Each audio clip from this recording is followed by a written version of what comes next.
Cela nous mène tout droit vers le Burkina Faso où l'arrestation de l'imam Kindo suscite beaucoup de réactions. Je vous propose de suivre l'élément de notre correspondant.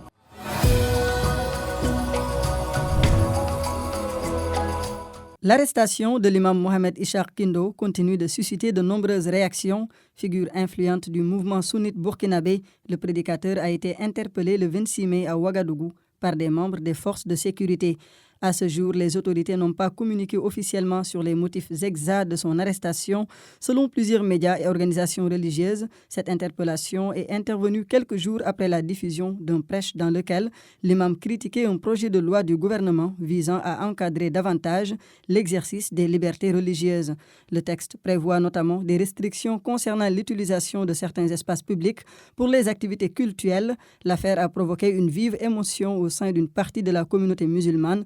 Des rassemblements ont été signalés à Ouagadougou pour demander des explications sur son sort et réclamer sa libération. Face aux tensions, les autorités ont procédé à plusieurs interpellations et fermé temporairement la grande mosquée sunnite de la capitale pour des raisons de maintien de l'ordre. De leur côté, la Fédération des associations islamiques du Burkina et le mouvement sunnite ont appelé les fidèles au calme, à la retenue et au respect des institutions. Les deux organisations affirment avoir engagé des discussions avec les autorités afin d'obtenir davantage d'informations et de rechercher une issue favorable. Cette affaire intervient dans un contexte politique marqué par un contrôle accru de l'espace public par les autorités de transition dirigées par le capitaine Ibrahim Traoré. Plusieurs observateurs y voient un nouvel épisode des tensions entre le pouvoir et certaines voix influentes de la société burkinabé.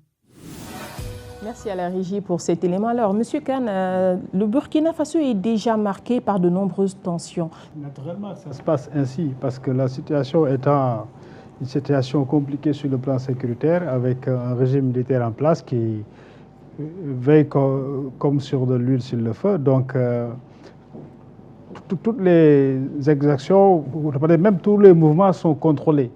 Et effectivement, dans cette crise-là, il y a les liens qui se font entre les groupes terroristes et quelque part aussi les organisations religieuses, et ce qui a des conséquences sur l'espace civique de façon générale et également les mouvements des Burkinabés. Donc c'est une situation de crise.